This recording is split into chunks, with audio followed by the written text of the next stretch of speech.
ప్రియమైనటువంటి నా విషయంలోకి వచ్చినప్పుడు నేను మరి అన్ని వదిలేసుకున్నాను. నేను మొదటి దినాల్లో సేవ చేస్తున్నటువంటి దినాల్లో మరి ఆ చిన్న వ్యాపారం చేసేటువంటి కొట్టి వ్యాపారం తర్వాత దాన్ని వదిలించుకున్నాం. అలా వ్యవసాయం చేసేటువంటి వారు ఏదో కొంత ఆసరగా ఉంటుంది, ఏదో కొంతగా అడ్డుపడుతుంది అనేటువంటి యొక్క ఉద్దేశంతో చేస్తున్నటువంటి యొక్క విధానము, అడ్డుపడుతున్న విధానము, చేస్తున్నటువంటి విధానం. అయితే మీకు చెప్తున్నాను, సంఘం ఎదుట నా బాధ అంటే కష్టం ఏంటో చెప్పుకోవాలి. కనుక అలాంటి పరిస్థితి ఒకరోజు అదే ఆహారంగా వదిలేసి ఆ సంవత్సరం వదిలేసి అప్పగించినటువంటిది. 5 రోజులు బట్టి వరి కోత మిషన్ వస్తానని వాడు అంటున్నాడు. 5 రోజులు కూడా రాలా. అక్కడికే మేము ప్రార్థన చేస్తున్నాం. శుక్రవారం అర్థం వేస్తామని ఆల్రెడీ ప్రార్థన చేస్తున్నాం. ఆ విధానంతో ఉన్నాం. అదే రోజు ఆడు వచ్చాడు. చూడండి, మరేంటనుకున్నా సేవలు ఎదురవుతున్న పరిస్థితులు.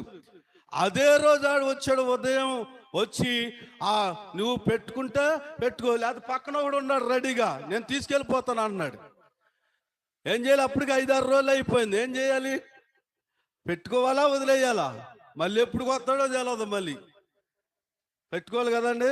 సర్లే, నా వెనకాల ఒకటి తీసుకెళ్ళాను. సర్లే చేయండి, ఎత్తగట్టగా టయానికి గబగబ కోసేస్తే పర్లా ఆ శుక్రవారం ప్రార్థన 11 గంటలకు వీళ్ళు చేస్తా ఉండి వచ్చేదాం అనుకున్నా నేను.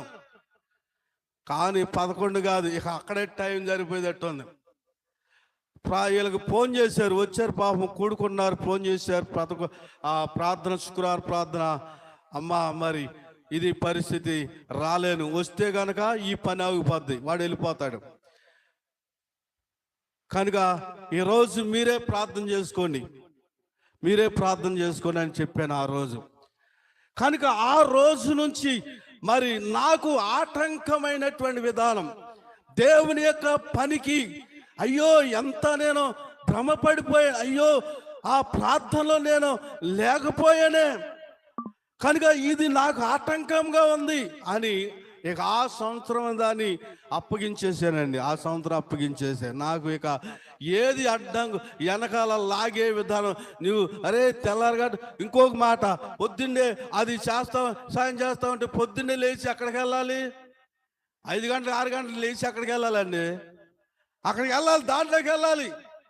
నీరు అట్టుగా వేసి వచ్చాం, దాన్ని చూసుకోవాలి. వెళ్ళి దానికి వెళ్ళాలా, ఇక్కడ ప్రార్థన చేయాలి. నా పని ఏంటి? నేను చేసే పని ఏంటి? ప్రార్థన. పొద్దున్నే ప్రార్థన చేయాలి కదండి. ఉదయం 5 గంటలకు లేచి ఇక్కడ ప్రార్థన చేయాలిగా. మరి వీళ్ళందరి కోసం ప్రార్థన చేయాలిగా, రోగుల కొరకు ప్రార్థన చేయాలిగా, ఇబ్బంది వారికి ప్రార్థన చేయాలిగా, ప్రార్థన అవసరం కూడా ప్రార్థన చేయాలిగా. మరి ఈ ప్రార్థన చేస్తానా, నేను అక్కడికి వెళ్తానా? అక్కడికి వెళ్ళాలా? కనుక నీకు వందనాలు ప్రభా, ఇదిగో ఈ సంవత్సరం చీక నేను వదిలేస్తున్నాను అని అప్పచెప్పేసేసి అది కూడా హ్యాండ్ ఓవర్ చేశాను. ఇలాగా దేవుని యొక్క సావుకునేటువంటి వారు ఈ ఆటంకాలు అనేటువంటి పరిస్థితిని ఏం చేసుకోవాలంటే వాటిని పక్కన పెట్టేసుకోవాలి, అప్పగించేసుకోవాలి.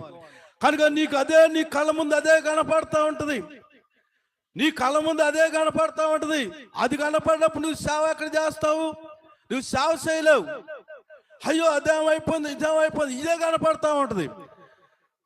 కనుక దేవునికి సమర్పణ చేసిన, అయ్యా ఇక నాకు ఏది కూడా వద్దు, తినకపోయినా మరి నీవే నన్ను నడిపించు, కాపాడు అన్నాం.